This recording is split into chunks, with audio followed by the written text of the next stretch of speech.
नमस्कार, आप देख रहे हैं द क्रेडिबल न्यूज। मैं हूं शालिनी। दोस्तों, भारत में एक बार फिर ईवीएम को लेकर महाभारत छिड़ गई है। कर्नाटक से एक सर्वे की रिपोर्ट आई है जो बड़े ये दावे के साथ कह रही है कि सब चंगा सी, यानी कर्नाटक की जनता को ईवीएम पर पूरा भरोसा है और देश में चुनाव एकदम दूध के धुले होते हैं और यानी मतलब कोई चुनावों के अंदर दिक्कत नहीं होती। बहुत ही निष्पक्ष तरीके से चुनाव आयोग अपना काम कर रहा है। जितने लोग जिस पार्टी को वोट दे रहे हैं वही पार्टी जीत रही है, यानी तमाम तरह की बातें जो हैं वो सामने आई हैं। लेकिन रुकिए, कांग्रेस ने इस सर्वे की धज्जियां उड़ाते हुए इसे मोदी सरकार की टूल किट और वोट चोरी का नया पैंतरा करार दिया है और इसे लेकर तमाम तरह के दावे जो हैं वो कांग्रेस पार्टी की तरफ से किए गए हैं।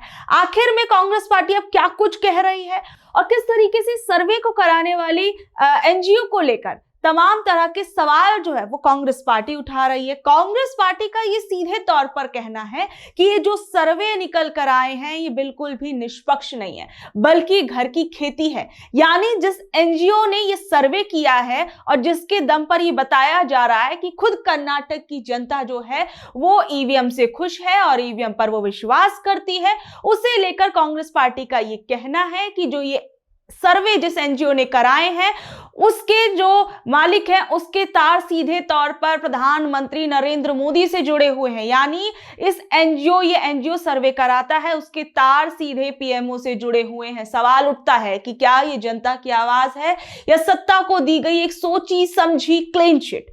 विवादों की सबसे बड़ी वजह सर्वे कराने वाली संस्था ग्राम है।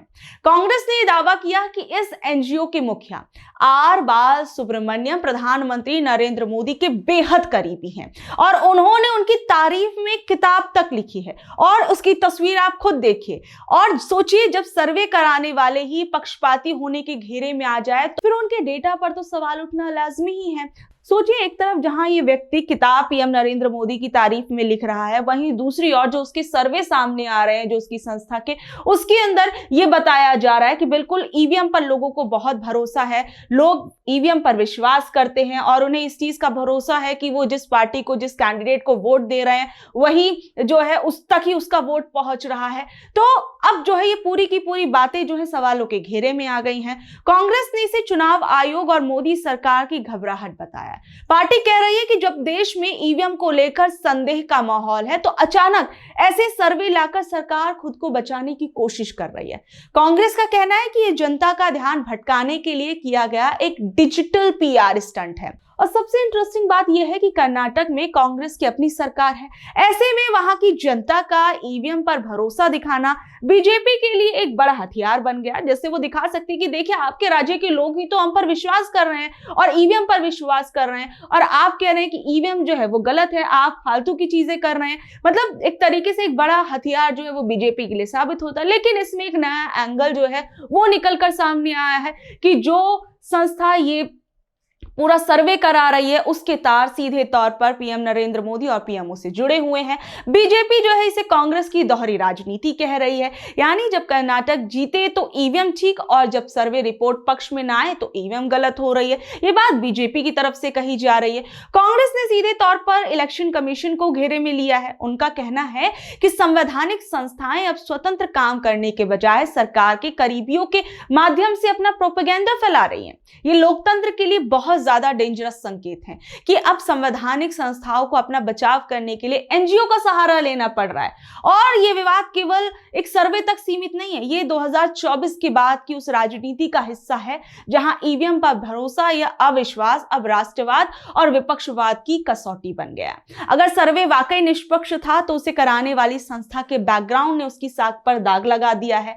और इस पूरे मामले को लेकर कांग्रेस नेता सुप्रिया श्रीनेत वो ये कह रही है कि यह सर्वे चुनाव आयोग ने एनजीओ ग्राम से कराया। एनजीओ ग्राम के संस्थापक बाल सुब्रमण्यम पीएमओ में काम करते हैं और बड़े भक्त हैं मोदी जी के।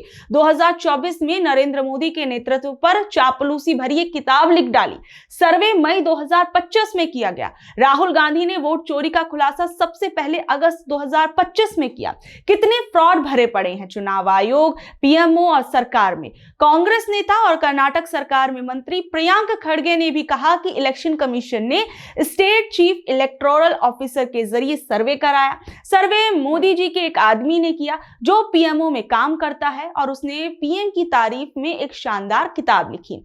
कांग्रेस का वोट चोरी का पूरा खुलासा अगस्त 2025 में सामने आया। सर्वे में हर असेंबली में सिर्फ 50 लोगों को शामिल किया गया और यह स्टैटिकली कमजोर है। इसमें सैंपलिंग एरर और सिलेक्शन बायस की बहुत ज्यादा संभावना है और इसमें कोई नतीजा नहीं निकाला जा सकता। ये तमाम बातें प्रियंक खरगे ने कही। वहीं बीजेपी ने इस सर्वे को राहुल गांधी के दावों पर एक बड़ा झटका बताया। कर्नाटक बीजेपी के विपक्ष के नेता आर अशोक ने एक्स पर पोस्ट किया और कहा कि सालों से राहुल गांधी विदेशों में घूमकर ये कहते हैं कि भारत का लोकतंत्र खतरे में है, ईवीएम पर भरोसा नहीं है, संस्थाएं विश्वसनीय नहीं है। लेकिन कर्नाटक ने अलग कहानी बताई है और उन्होंने कहा कि लोग चुनाव, ईवीएम और लोकतंत्र पर भरोसा करते हैं और ये कांग्रेस के मुंह पर तमाचा है। बीजेपी का कहना है कि कांग्रेस हमेशा ईवीएम पर सवाल उठाती है लेकिन जब वो जीतते हैं तो चुप रहते हैं।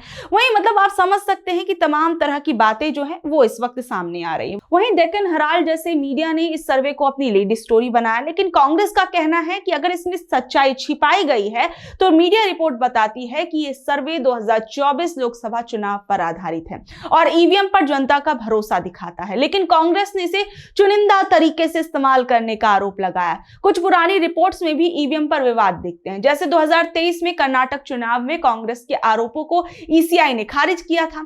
हाल ही में कर्नाटक सरकार ने लोकल बॉडी चुनावों में ईवीएम की जगह बैलेट पेपर इस्तेमाल करने का फैसला लिया जो ईवीएम पर बढ़ते अविश्वास को दिखाता है। वहीं दूसरी ओर राहुल गांधी लंबे समय से ईवीएम पर सवाल उठाते रहे हैं। वो कहते हैं कि ईवीएम से वोट चोरी हो सकती है और आरएसएस ने संस्थाओं पर कब्जा किया हुआ है। वहीं ईसीआई और बीजेपी कहते हैं कि ईवीएम पूरी तरीके से सेफ एंड सिक्योर है और ये सर्वे इसी बहस में नया मोड़ देते हैं। कांग्रेस कहती है कि ऐसी सर्वे से कुछ नहीं होने वाला, इससे मोदी जी की घबराहट दिखती है। क्योंकि देखिए सबसे बड़ी बात आप यहां पर ये देखिए कि अभी हाल फिलहाल में अगर ईवीएम से इतने निष्पक्ष तरीके से चुनाव हो रहे थे, सब कुछ हो रहा था, तो अब इस सर्वे की तमाम तारीखों को लेकर तमाम तरह के सवाल जो है वो कांग्रेस पार्टी उठा रही है। वहीं कुछ समय पहले हमने देखा था कि राहुल गांधी ने कर्नाटक के अलंद विधानसभा क्षेत्र के मामले को उठाते हुए केंद्र सरकार और चुनाव आयोग पर वोट चोरी को लेकर तमाम तरह के आरोप लगाए थे और बहुत सारी टेक्निकल गड़बड़ियों को भी बताया था कि उन्होंने दावा किया था कि अलंद में एक सोची समझी साजिश के तहत 6018 मतदाताओं के नाम वोटर लिस्ट से काटने की कोशिश की गई थी। राहुल गांधी का सबसे बड़ा आरोप यह था कि इसके लिए वोटर हेल्पलाइन ऐप का इस्तेमाल किया गया और महज कुछ ही घंटों के अंदर हजारों फर्जी आवेदनों जो थे वो भरे गए और उन्होंने टेक्निकल सबूत देते हुए कहा कि एक एक फॉर्म को भरने के लिए महज 36 सेकंड का समय लगा, जो बिना किसी ऑटोमेटेड सॉफ्टवेयर या हाई लेवल हैकिंग के संभव ही नहीं हो सकता। और उन्होंने सीधे आरोप लगाया था कि ये बीजेपी समर्थित लोगों का जो है वो ये सब चीजें कंट्रोल कर रहे हैं ताकि कांग्रेस समर्थक जितने भी वोटर्स हैं उन सभी को काटा जा सके, जिसमें दलित, पिछड़े और अल्पसंख्यक शामिल हैं खासकर। और इस पूरी रिपोर्ट के सामने के आने के बाद हमने देखा कि कांग्रेस की कर्नाटक की जो सिद्धारमैया वाली सरकार है उन्होंने बेहद सख्त कदम उठाए और इसकी पूरी इन्वेस्टिगेशन हुई, एसआईटी बनाई गई और पुलिस और एसआईटी की जांच में साबित हुआ कि कलबुर्गी के एक इलाके में इस पूरी साजिश को अंजाम दिया जा रहा था। जांच के दौरान पुलिस ने 6 मुख्य संदिग्धों की पहचान की और उन्हें हिरासत में लेकर पूछताछ भी की। शुरुआती जांच में चौंकाने वाली बात सामने आई कि प्रति मतदाता का नाम हटाने के लिए अपराधियों को 80-80 रुपए का लालच दिया गया। सोचिए, एक 80-80 रुपए में किस तरीके से लोगों के वोट जो थे वो खरीदे जा रहे थे और ये पूरी की पूरी साजिश जो है वो रची जा रही थी, नाम हटाए जा रहे थे। राहुल गांधी ने इस मामले में चुनाव आयोग को भी कटघरे में खड़ा किया था और कहा था कि जब कर्नाटक पुलिस ने जांच के लिए आईपी एड्रेस और ओटीपी का डेटा मांगा तो आयोग ने 18 बार पत्र लिखने के बावजूद डेटा ही नहीं दिया था। राहुल गांधी का यह कहना था कि चुप्पी साफ बताती है कि वोट चोरों को ऊपर से संरक्षण मिल रहा है। और फिर उसके बाद अलंद मामले में राहुल गांधी ने सीधे तौर पर एक स्थानीय बीजेपी नेता का नाम लेकर इस पूरे मामले को राजनीतिक रूप से गरमा दिया था। और फिर बाद में हमने देखा कि जो सुभाष गुट्टेदार नाम का बीजेपी नेता था उसका नाम जो था वो निकलकर सामने आया था इस पूरी इन्वेस्टिगेशन के अंदर। यानी आप समझ सकते हैं कि जो आरोप जो थे राहुल गांधी ने लगाए थे। राहुल गांधी ने कहा था कि सुभाष गुत्तेदार के करीबी सहयोगियों और उनके नेटवर्क ने ही उन ऑपरेटर्स को काम पर रखा था जो फर्जी तरीके से वोटर लिस्ट से नाम हटाने के लिए फॉर्म भर रहे थे। पुलिस और एसआईटी की जांच में ये बात सामने आई थी कि कलबुर्गी में जिस जगह से पूरा ऑपरेशन चल रहा था उसका कनेक्शन गुत्तेदार के समर्थकों से जुड़ा हुआ था। राहुल गांधी ने प्रेस कॉन्फ्रेंस में साफ कहा था कि यह केवल कुछ तकनीकी लड़कों का काम नहीं है, बल्कि इसे बीजेपी के स्थानीय नेतृत्व का, यानी पूरी बीजेपी की जो लोकल बॉडीज थी उनका पूरा सपोर्ट मिला हुआ है ताकि चुनावी नतीजों को अफेक्ट किया जा सके। हालांकि सुभाष गुत्तेदार ने इन सभी आरोपों को सिरे से खारिज कर दिया था और उन्होंने इसे कांग्रेस की साजिश और अपनी हार की बौखलाहट बता दिया था। गुत्तेदार ये कह रहे थे कि कांग्रेस अपनी सरकार की मशीनरी का गलत इस्तेमाल कर रही है ताकि उन्हें फंसाया जा सके।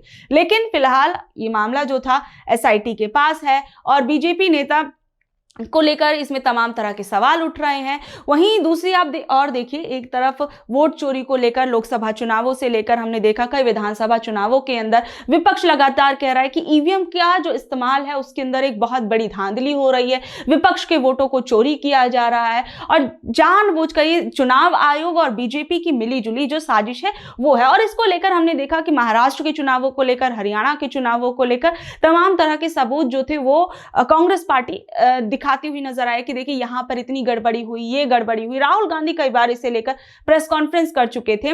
और सबसे बड़ी बात आप ये देखिए कि जहां एक तरफ इन तमाम चीजों पर सवाल उठ रहे हैं, वहीं दूसरी ओर महाराष्ट्र के नगर निगम चुनावों के अंदर भी अब कुछ बातें निकलकर सामने आ रही हैं और विपक्ष कई सवाल उठा रहा है, जिसमें कई कैंडिडेट्स जो थे वो निर्विरोध जीत गए। तो उस पर लोगों का, विपक्षी पार्टी जो है वो सवाल उठा रहे हैं। दरअसल महाराष्ट्र में नगर निगम चुनाव की वोटिंग से 13 दिन पहले बीजेपी गठबंधन ने 68 सीटों पर निर्विरोध जीत दर्ज कर ली थी।